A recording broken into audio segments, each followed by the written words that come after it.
This book just keeps choosing violence. I'm actually gonna start to hyperventilate. This is so fucking painful.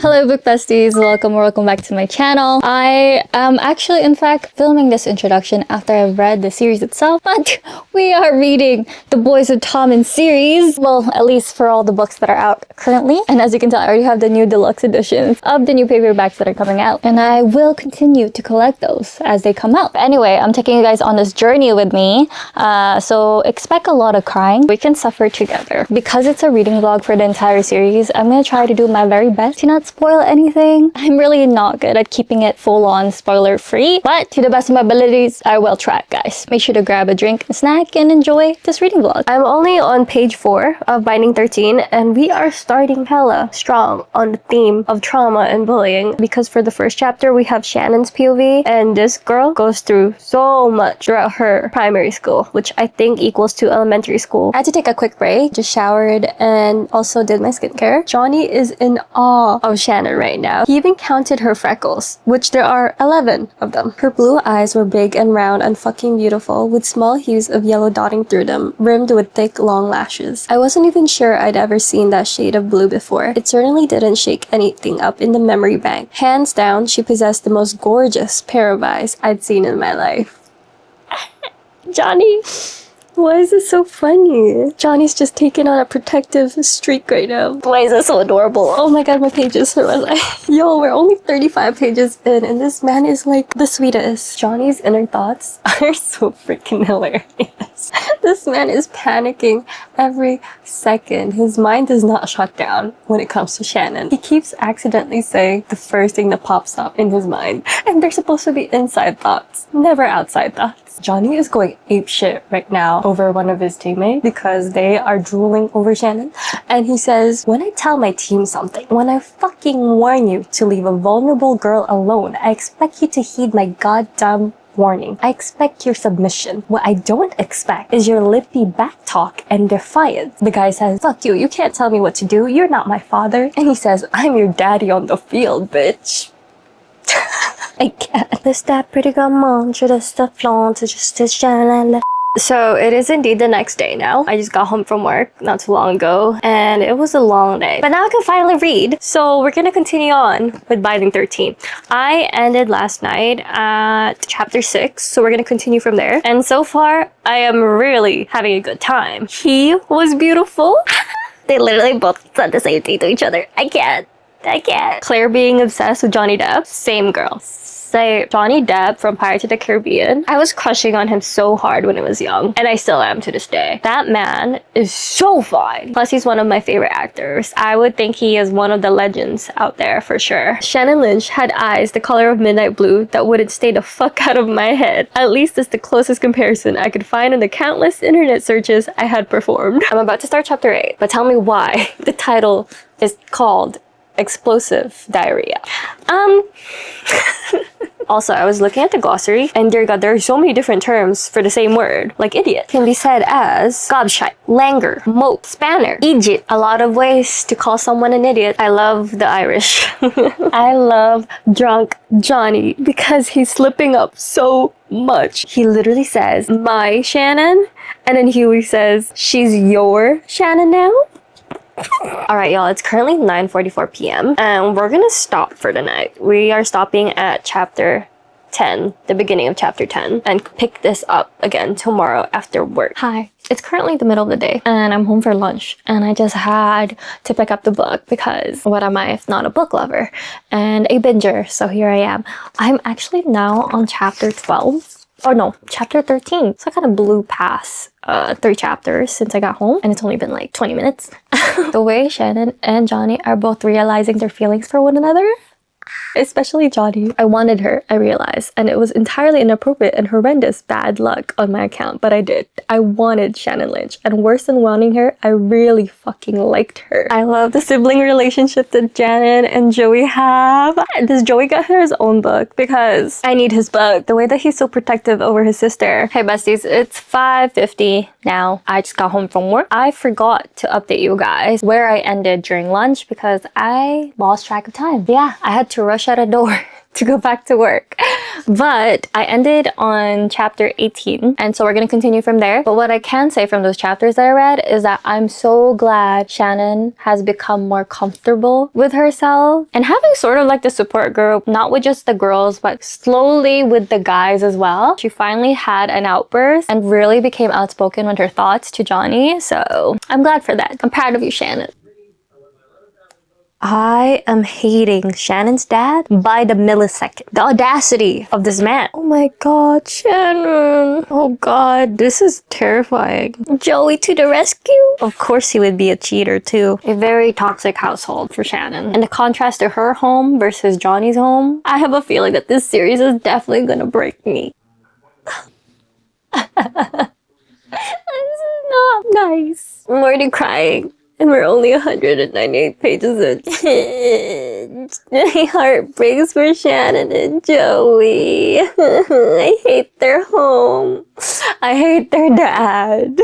Bella from Twilight would never, okay? Get out of here, Bella. Hey, besties. So I ended up stopping at the middle of a page from that last clip. I was reeling. In fact, was going crazy because the mom and the dad, look, it just makes me want to. The Lynch children deserve better. Him realizing how obsessed he is over her. She didn't look at me like I was a meal ticket. She looked right through all that bullshit. Seeing me, seeing only me. And that made me want to move some shit around and place her slap bang in the middle of my world. I knew I needed to get a fucking handle on myself, except I couldn't because she was addictive and I was obsessed. Do you see the amount of tabs that I have? Yeah, I don't think this was enough. Poor Johnny, it's always going back to being too old for her, when in fact they're only like 2 years apart and he's stressing over it. I'm on page 386 now, and we're finally getting some interaction with Edel, Johnny's mom, with Shannon, and she's so sweet. She's like a very outgoing mother, always supporting her son in everything he does. They are very emotionally aware of themselves at that age. And me at that age, I was not. They feel very mature, and so far this book, I don't think this is a YA book. So why is it in young adult fiction? They're both so dense when it comes to each other, but it's so fucking cute at the same time. Oh my god. What's happening right now? What's happening on page 472? I thought this was a YA book. This is an unexpected turn of events. However brief it is, it's what? The innocence is gone. I'm 500 pages into this book. Okay, we're down to our last 100 pages, but I'm more than ready to beat people up because Bella, you're on my list. Johnny's definitely better than me because I would have just... I know he's a man and he can't hit a girl, but at this moment, at every moment, actually, I would permit him as a woman myself to hit her. Shannon's dad, I'm gonna throw fists at him too. Do you mind? No, baby, I don't mind. Johnny, what do you mean, baby? Johnny, you guys are friends, right? So what'd you say, baby, out loud? What's happening? I was starving for her and everything she was, every part of her, inside and out. I want to fight all her battles. I want to give her all her smiles and make her laugh and snatch her away from the rest of the world and keep her all to myself. I just wanted her for keeps. For keeps, Johnny. Their first real kiss. It's happening. It's happening. We only have about 30 something pages left and I'm just like, I don't know what else is gonna happen, but right now, this moment is everything. Shannon, this poor girl. Oh, it's so hard. I fucking hate Teddy Lynch. I despise him. He deserves to die one day. He better die in the series. I don't fucking care. He better die. Joey.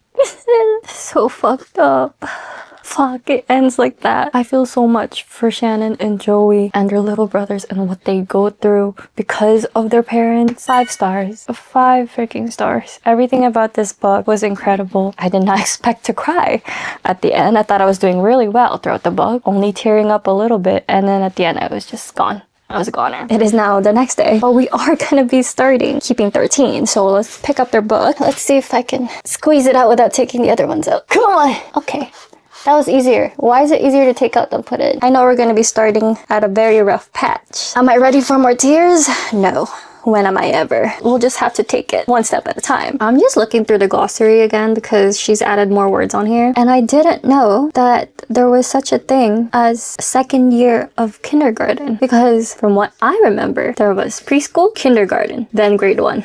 That's pretty interesting. Did I mention how much I hate these parents? Because I do. I fucking hate Teddy Lynch. I fucking hate Marie Lynch. I feel like majority of this video will just be a hate train towards those two people. I apologize in advance. I'm crying again. It only took all of this for her to fucking do something, and it's not even enough. That was such a heavy first chapter. We're literally only 12 pages in, and I'm already a mess. I literally would just cry, and now I'm on Johnny's POV and I feel like crying again. He feels so much for Shannon that he can feel that something's wrong with her. And they're not even in the same vicinity. It's just breaking my heart so much.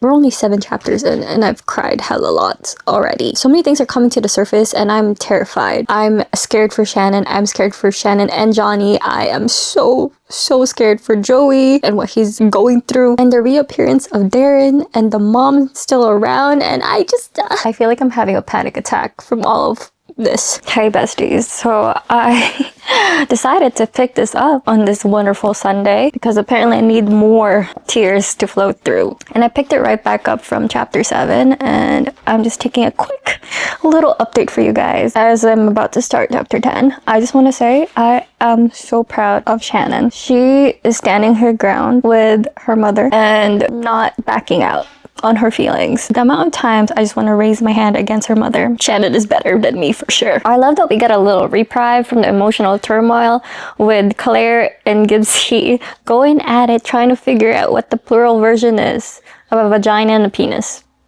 That is literally the conversation that they're having right now. I love the Gibbsy and Shannon friendship forming. Hi Gibbsy, little Shannon. You good? I nodded weakly. Damn straight you are, he said, tone encouraging, little fighter.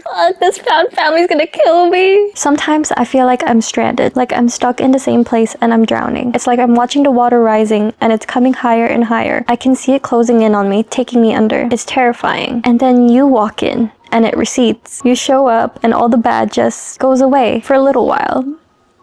Shannon. I would just like to reiterate that this is definitely not a YA series. God, I love Edel Kavanaugh so much. She's comforting Shannon. And then Marie has the nerve to say, don't you dare touch my daughter. And then Edel responds with, maybe you should have said that to your husband when he was battering the shite out of that girl.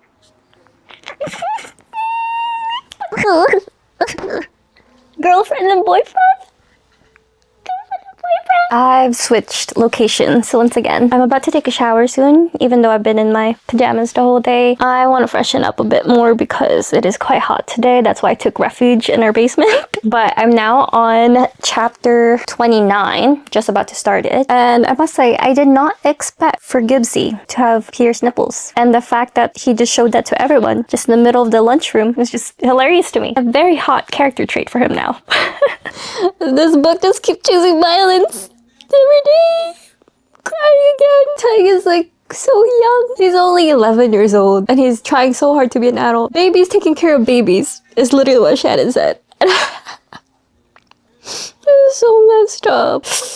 Oh god. Also, hi. We literally just started today's video of this and I'm already in tears. The way she held me, clung to me like I was her lifeline. While that evoked emotions inside of me, I wasn't sure I was old enough to feel. And I didn't mean sex. It was deeper. A cord of connection, channeling deep inside of me and linking to her. I hope she never left me because I was never going to get over this girl. He is so damn mature for his age. Way beyond his years. The way that he's able to acknowledge his feelings and thoroughly understand them. No boys at that age that I know are that self-aware.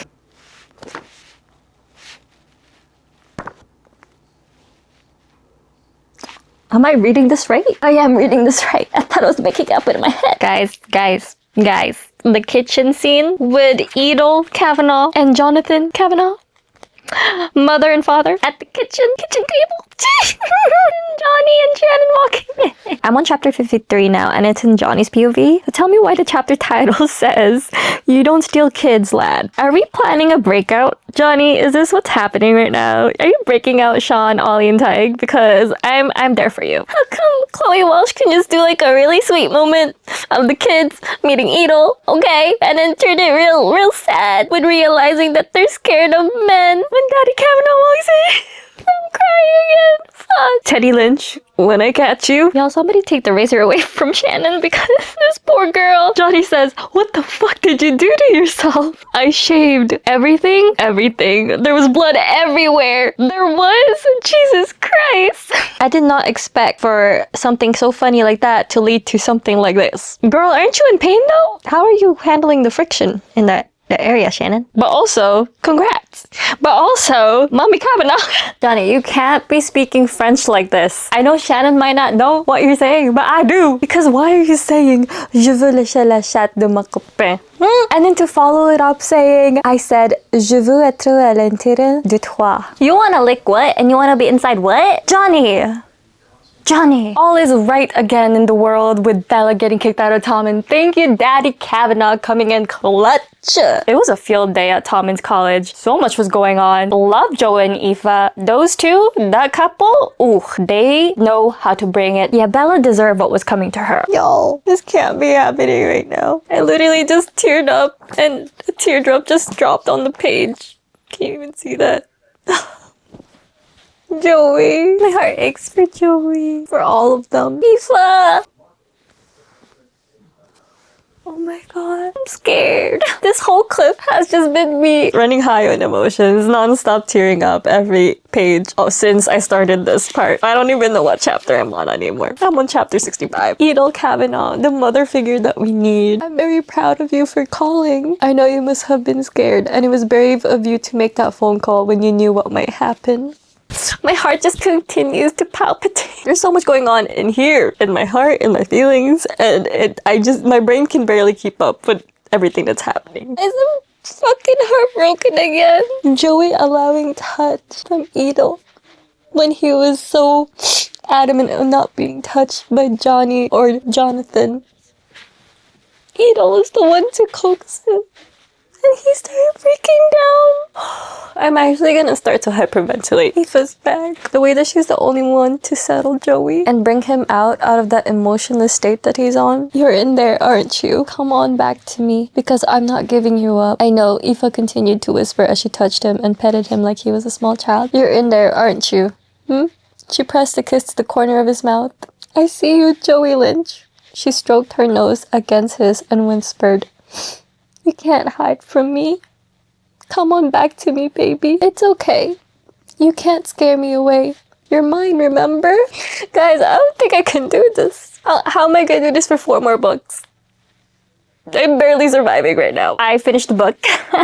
I did. 6 stars. 6 stars to infinity, really. I love this. This is just the first 2 books. This is literally just the first couple, but seeing the different sides of each supporting character as well, like I have an inkling there's something going on with Gibbsy in his personal life as well as Lizzie in her personal life, and I'm terrified. Also Joey, especially Joey. So one thing you need to know about me is that I'm a liar. At times, okay? I was looking back at the clip before this and I said I would be filming the next day. It is not the next day. In fact, I took 2 weeks off from the series. It was a lot to handle after keeping 13, but we can continue today with saving 6. Y'all, we just literally finished like the first 10 pages of this book, and it was just like Joey's perspective, right? But I did not know Aoife is such a baddie at such a young age. She's literally 12 years old, and she says to him, "You saw me back there," she stated evenly, green eyes snaring me.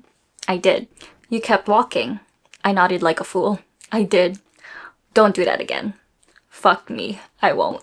Aoife has him on a leash right from the get-go. Joey feeling like he's despair. Darren was her firstborn and favorite. Ollie was her sweet and affectionate baby. Tig was her mischievous rogue. And Shannon was her only daughter. That left me despair. I love you, Joey. I'm here for you.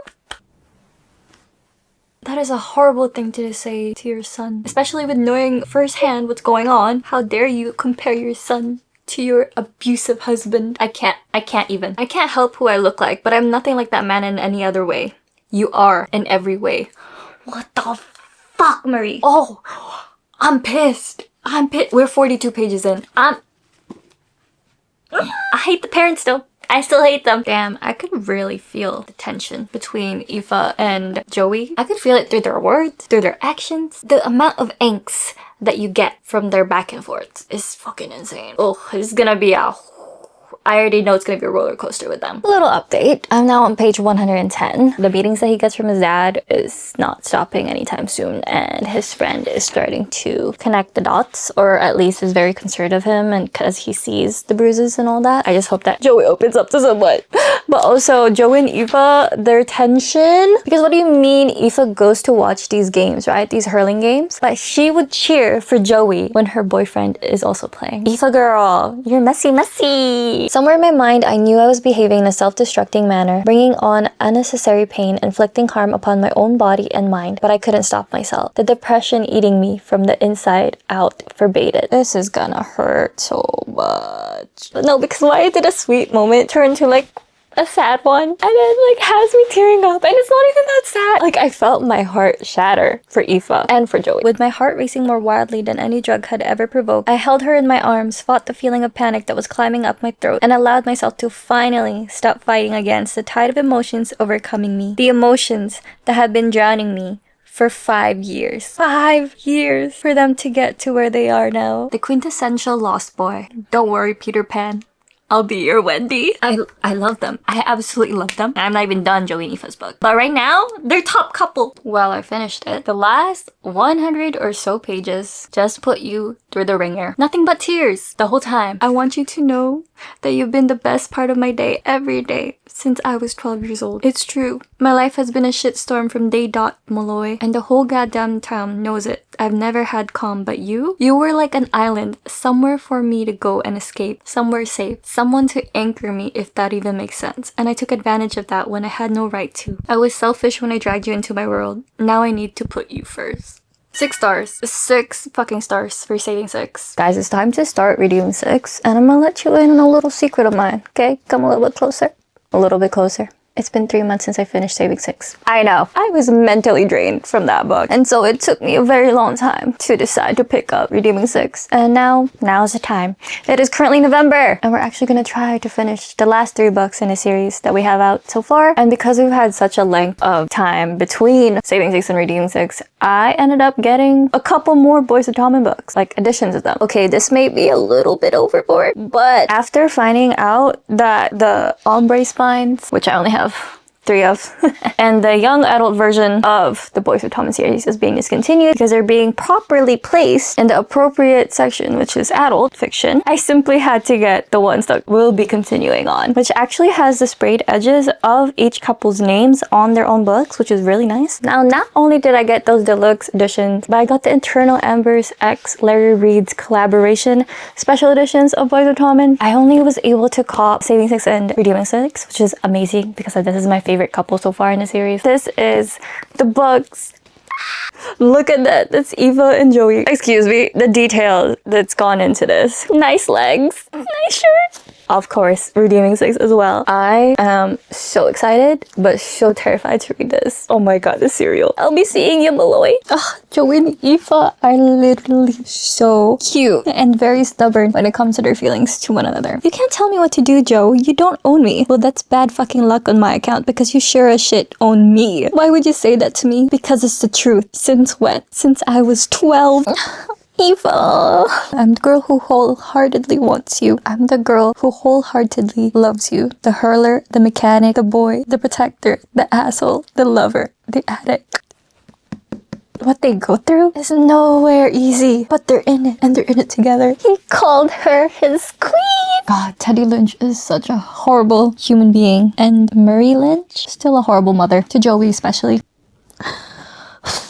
I'm here when I don't want to be, when I would rather be anywhere else on this planet, and that includes a coffin. But I'm here because you called me, because you need me, because they need me. Even though being inside this house makes me want to peel my skin off, I'm fucking here. If that doesn't tell you everything you need to know, then I don't know what to say. I really don't. And the audacity of his mother to say, I want you to love yourself enough to stop destroying yourself. Bitch, how do you ever expect that to happen when the very person who gave birth to me can't love me? Joey. No, because Kevin Malloy can go fuck himself off. And even through all this, what they're going through right at this very second, Aoife and Joey are still fucking tight. I've got you, Malloy. Fuck Kevin. Fuck Paul. Fuck Danielle, fuck Teddy Lynch, fuck everybody else. The way that I have to relive this moment in Joey and Aoife's POV pains me so much having to relive it. And Shawnee, baby. The way that Sean is clinging onto Aoife and then saying "oh" after. So I haven't been really updating you guys as much with this book because we're 75% in. And the reason is I've been crying the whole time reading this book. As you can tell, the crying has not stopped. First and foremost, Aoife and Joey, fucking strong ass people. What they go through in this book, if it were any other person, they would simply crumble by the pressure of it all. And my heart just breaks for them so much. It continues to break as I read. I don't know if it's gonna get better. I'm really terrified. And also, I gotta say, I really love Edel and John Kavanaugh, Mommy Kavanaugh, Daddy Kavanaugh. They are there for the Lynch children and are so proud of Joey to be able to do the things that he does for these children, for his siblings. At that age, he had to grow up so fast. He did not have a childhood. I have so much love for these characters, and I have so much hate for the characters that are causing them so much pain. Guys, I didn't expect this interaction with Lizzie and Joey. I have loved Lizzie's character since the beginning. I know something's going on behind the scenes with Lizzie and how she acts. But deep down, she's a freaking kind girl who probably had loved too much. And I feel like she's in a similar predicament as Joey and Shannon in her life that we don't even know about yet. And I'm scared to read about her book, but her interactions with Joey right now, I love their friendship. I love the little sibling dynamic that they have going on. Guys, I'm a fucking mess. We already saw this through Shannon's POV, but to see it through Aoife's POV, I see you, Joey Lynch. You can't hide from me. Come back to me, baby. I heard so much more in their POV. I'm gonna be so dehydrated in the morning. Hey guys, so I finished redeeming 6 stars. 6 to infinite stars. Joey and Aoife's story, I fear no one can be compared to them. They are number 1 for me. You know how I have been crying throughout this book? Yeah, that crying went on all the way to the end of the book. And basically, I passed out from all the crying. Yeah, so I was supposed to update you last night, never did, knocked the hell out. But this book itself is such a masterpiece in my eyes. What they go through is not something everyone can survive. Their love is so raw and so real, even with all the flaws. It's the kind of love that makes you believe in soulmates, because that's what they are. Their story is truly unforgettable. They had made me feel so many emotions, and I'm so grateful for that. They are my babies, my stud, my queen, my ride or dies. I love them so much. Hey guys, so I started this last night. We're currently at 110 pages in. This is Gibbsy and Claire's book, but just from reading the first 100 pages of it, I feel like it's a little sparse for their story. Like, I feel like it's mostly focusing on the other characters. Like Lizzie and Huey is being brought up a lot. Katie, Johnny and Shannon. Love to see Johnny and Shannon again. But it's just that I was kind of expecting more of Claire and Gibbsy. I don't know, maybe the rest of the book will help with that. But right now I'm feeling a lot for Gibbsy. I feel like I know where this is heading and the nuances of his trauma, the awful things that had been done to him. I have a feeling on who and what it is that has happened to him. The back and forth with Lizzie when it comes to like their arguments. I feel like something between them happened in the past or somehow interconnected, like their stories are interconnected to the point that each party were very much afflicted by so much pain. And I feel like Lizzie is projecting her pain in that sense. What's happening with the friendships, it's very complicated. Not everything's being aired out, right? Huey, I can't really surmise much from yet, but we see a lot of interactions with him and Liz in here, and we know that they have their own book, which is the next one. It seems that man is not over her, is what I'm getting at from this. Katie and Patrick are kind of just there. There was this really weird moment though that I need to tell you guys about. They were having like a camping moment at the beach or something like that. And Lizzie was just eating a toast with a Marmite on it. But Katie like called her out on it, like yelled out, "Oh my my god, what are you eating? Which was like so left field. And then saying, what the hell is that on your toast? Like just out of nowhere. And Lizzie's just literally eating that toast and she's like, Marmite. And then Katie gaped in horror saying, that's so wrong, yelling it, exclamation mark. And Lizzie replies with, maybe for you. And then Katie says, why don't you try something normal instead? Like it sounds so passive aggressive. Like why do you need to call out a girl on her food? That's her food. And then of course Lizzie being herself, she's not gonna back down. If she feels like someone is trying to step on her, she's gonna clap back. And that she did. It would feel like I was being judged for what I was eating, especially with how Katie's intonation was in going about it, you know? So far we're getting a little inkling of Claire and Gibbsie's dynamic. It's cute, it is. It's just like I need more from it. I need like a stronger connection between the two. Hey guys, so it's been a couple of hours. I'm on chapter 30, page 205. So far, I'm just loving the fact that I get to see Joey and Aoife more. There's just so much drama. And in all that, Joey, being the seasoned man, the one that has gone through hell, said, not my circus, not my monkeys. And honestly, it is one of the best quotes of this book. I do find adorable how Claire and Gibbsie are to each other. It's very playful, very lighthearted. Oh, Gibbsie, my baby. He says, my life consisted of this girl, of the perfume she wore, of the smile she offered, the clothes she chose on a particular day, the colors she painted her nails. She was tattooed inside of me, and I was hooked. Claire was my safe place. I'm so glad he has her. We're on page 252. I fucking hate Mark Allen. I fucking knew it. I had this strong fucking feeling. And Gibbsie's mom, I don't like her. Because what do you mean you're taking the side of your stepson over listening to your own son? My Gibbsie, my poor baby. My mother was unwilling to entertain a different scenario. She wasn't willing to believe the truth about Mark Allen. There's such a thing where they communicate. They communicate very badly. Because that's what Claire and Gibbsie are to me in my eyes. They communicate a lot, they do. But do they really? Gibbsie tends to close himself off, which I'm sure has to do with the trauma that he's facing. Because poor Claire is trying to hold on for him, okay? But give her something. And now Gibbsie's all over the place, trying to figure out what he's gonna do about Claire. They're frustrating. They are definitely a frustrating couple. Excited for this Halloween party that Huey was holding for his birthday. And we even got Aoife and Joey dressed up as Harley Quinn and the Joker. Like, please. This is so fucking iconic. But then things went to shit real fast. I fucking knew it. Fucking Mark from 7 to 11 years old. What the actual fuck? That's what Gibbsie always says. I'm always okay. Fuck, we finished it. I'm gonna give it 4 stars. My heart absolutely breaks for Gibbsie and his trauma that he couldn't even work through in this book. And for that, I feel like it did a huge disservice to him and to his and Claire's romance. We didn't really get to go in more depth with that before shit hit the fan. And that upsets me because these two deserve better. So hopefully in their second book, we get that healing aspect and we better get the closure that we need for these two. Now, this book to me really felt like it focused on the other characters much more than the main characters. And then Lizzie, I have a strong feeling that her book is literally going to destroy me. Hey guys, I will be starting releasing 10. So excited. She is a thick one though. 730 pages. Because I got this as soon as it came out, I got this free, look at this, can you see it? Free art style of Huey and Lizzie.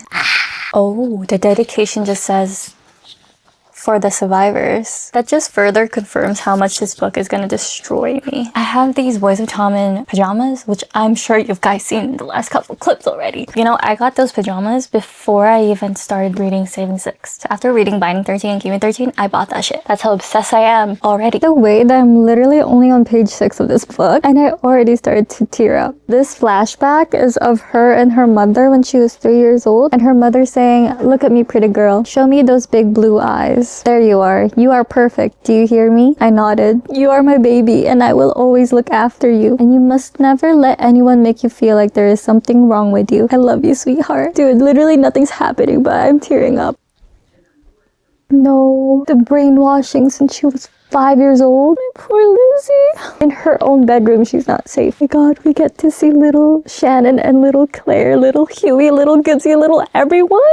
Little Shannon saying, "You're different, Lizzie." I am. You're special. Is that bad? No. You remind me of Joe. Your brother? Yep. And that's a very good thing. I was even talking about how I saw parallels between Lizzie and Joey in Redeeming Six. So freaking adorable. Their meet cute moment being in a bus stop and Huey thinking her to be the prettiest girl in the world. I just know Lizzie has to be one of the most beautiful characters in the series. Her and Aoife have been described that, as well as Shannon. Their interaction is freaking adorable. I've moved upstairs now, but I'm currently 18% in. And let me just say, I am so fucking glad Huey trusted his gut. I'm so fucking happy that he did. He pulled Claire out of there. If I got a sick feeling in my stomach, seeing my sister sit on a stranger's lap like that in my own home, you bet I will also be pulling my sister out of there because no. My baby Lizzie. Mark didn't fix me this time. Huey did. And he didn't have to hurt me to do it. Mark Allen, when I fucking catch you, nobody's fucking listening to her. She's fucking yelling out monsters, trying to tell them about the monster, but they just keep fucking dismissing her. A child at that age, screaming stuff like that, don't just dismiss that, because this is what fucking happens. Even the doctors have gotten her to think the monsters were all in her head, and we fucking know that's not true, because there's that one fucking monster that just keeps coming back to her. I hate this. I think I'm gonna be sick. I knew I was dreaming when the monster came into my room tonight because the doctors told me he wasn't real. I made them all up. The scary lady too. They were a figment of my imagination, delusions I invented inside my own head, and I think that made me feel better because it meant I wasn't really being hurt. I didn't have to fight back and scream and warn the monster that my best friend told me about the bad touch because it wasn't happening. That made me feel so much better. I didn't have to scratch and bite and push the monster off me. I could just lay there and be quiet because it couldn't hurt me. The doctor said so. It was all in my head. Whatever the monster wanted, the monster took, and I didn't flinch. I didn't have to wish to be a ghost without a body he could violate because in the real world he couldn't reach me. In the real world, I was free. My baby Gibbsy and Lizzie having such an uncomfortable conversation at such a young age, not directly talking about it, but like in what they perceive it to be. It's just so sad to read about because you know what they're talking about. And I know deep down they know what they're talking about, but they can't articulate how truly bad it is. Hey Lizzie, yeah Gibbs, you sure you're okay? Yep. I reach up and brush a tear from his cheek. I'm always okay, Gibbs. I'm always okay. Gibbsy said in the last one. Lizzie saying in this one. I love Gibbsy. He was one of my greatest friends in the world, but sometimes his house reminded me of mine, and I didn't want to be there either because unconsciously she knows Joey is a brother that Lizzie never had. I love their sibling dynamic. The way that Lizzie can only truly rest and sleep is if Huey's physically there with him. Because if Huey's not there, then the monster is. He's doing his own research on bipolar because the adults around him keeps tiptoeing around it and won't tell him what's up. And he visited her every single day after knowing what bipolar is. Literally accounting for each day, making notes on how Lizzie is. I'm sorry, but I still can't find myself to like Hiva, even in Lizzie's book, even to this moment. She's fucking, what, almost 18 years old and she still acts like a child. And like, fucking wishes her sister doesn't come back home, wishing her dead every moment. What kind of fucking sister? Their first kiss! And it's at a very beautiful location. They're so cute, guys. They're so cute. It still baffles me how all of these characters think at the ages of like 10 to 12. When I was at that age, I was not thinking this deep about anything. Do these parents in this particular book not believe in having locks on their doors? Why don't they have them? Why is it so easy for people to just go into their rooms? Hello? Safety? Nobody? Privacy? No one? Oh my god. She realizes it. Monster. He was a monster. The monster was real. This is so hard for Lizzie. You can't even tell apart the reality and what's not real. Because of how much everybody has fucked with her brain and how much have people dismissed her worries and plagued it to be just because of disease. Like, this is where it all stems from because they fucking wouldn't listen to her in the first place. And what scares me the most is that she herself can't believe it anymore because she thinks it's just her mind playing with her. And I need her to believe in herself. My poor babies. Lizzie, Gibbsy. Oh my god. He manipulated her to think that way. The main reason for her and Gibbsy drifting apart. I had so much I wanted to say, so many angry words I wanted to scream, but I never would. Instead, I kept my mouth shut like the good boyfriend I vowed to be and did my best to love her back to life. I could feel the darkness was settling over her, threatening to overtake her, and I was determined to keep her heart in the sunshine no matter what. Huey! I love Huey so much, standing on business when it comes to his girl, calling out his own mother for being so hypocritical over the situation. Even on my darkest nights when I truly felt like death was my only option, I held firm in the knowledge that I could endure the agony that was my fucked up mind if it meant I got to stay with him. If I died, he wouldn't be there, and I couldn't bear it. So I had to keep going. I had to fight. She's fighting to live for him. This is 12-year-old Lizzie, guys. 12-year-old Lizzie. You can definitely see how Claire is more sheltered compared to everyone else in the series. I had a strong feeling about it when I was reading Taming 7, and like I could see it like clearly in front of me. And now in releasing 10 just further solidifies my thought on that, because the way that she thinks of Huey and Lizzie being together, how she's so mad at Lizzie because she's supposed to be her best friend, not Huey's, and that's her brother, and they're not supposed to be kissing, blah blah blah. But it is also very hypocritical of her because she's doing the same thing with Gibbsy, always being there with Gibbsy. And Gibbsy's supposed to be Huey's friend, but you don't see Huey acting the way that Claire's acting towards Lizzie, you know what I mean? Damn, even what she's going through, Liz just remains to be such a supportive friend. Even with what happened with Claire, she says, "You've got this, Claire Biggs. Give it a month and you'll be the school's sunshine, sweetheart. You really think so? I know so. What about you? Me? Yeah, what will you be? You can't have sunshine without rain. I'll be the school rain cloud." That made her laugh, and I was glad because it was important to me that this girl never lost her shine like I did. Claire had a unique kind of innocence about her. She saw the world through untainted eyes. Her heart was pure and her mind was uncorrupted. Whether that was down to her mother's parenting or the invisible bubble of protection her big brother projected around her, I couldn't be sure. But she was a special girl who, despite her stark differences to me, I couldn't have loved more. Do you hear how much Lizzie loves Claire? I love her so much. Huey loving Lizzie so fucking much in every way possible. Loving every scar that she has, never faltering, never recoiling once. That's how I knew that I would never get over this boy. For the rest of this life and whatever followed, be it heaven, hell, purgatory, or 1,000 reincarnated lifetimes, my heart would eternally beat for Hugh Biggs. I was doing this for Hugh. Her heart literally beats for Hugh. We're about 71% into this book, which is page 530. I need to take a shower. I'm gonna jump back into my Boys of Tommen pajamas for the last time because we will be finishing this book tonight. I will have it no other way. I want to throw up all over again. We were having such a good time until it wasn't. Guys, you don't know how much I've teared up in this book because I'm not recording it, because you've seen me cry too much already. I'm trying to keep my tears at bay here for you guys. And it's not going so well. I understand my girlfriend had a complicated ongoing battle with mental health, and I have spent my life supporting her throughout her ups and downs, but this time felt different. Part of me worried this was more than exacerbated symptoms of her bipolar disorder, because this felt darker. He knows it deep in his guts that something has happened to Lizzie. She thought it was Huey. We're starting to get into the present timeline right now, which is basically them not being together. Everything hurts. This is just all so wrong. I hate this. This is so fucking painful. So heartbroken right now. We are 97% in. We have about 10 minutes left in the book, and I know that Huey is not ready for this either. I can tell that he does not want this to happen, but he wants to move on. But that's why it hurts so much, because you just know he's not over Lizzie, and he will never be over Lizzie. Coming off my meds was horribly selfish and unfair to you. You've always been there for me, supporting me through everything, and it was incredibly self-centered and unreasonable of me. I'm really sorry for not taking accountability sooner, but knowing that I hurt you is the hardest pill I've ever had to swallow. I know what I did now. Not everything, but the parts I can remember make it clear that I have no right to ask you for a second chance. I know you need to stay away from me, and I know why you can't be my friend anymore. I just want you to know that I'm so grateful to have had you in my life. I'll never have a greater friend, Hugh Biggs, or a greater love. You can't be friends with the person you're in love with, and I'm always going to be in love with you, Hugh.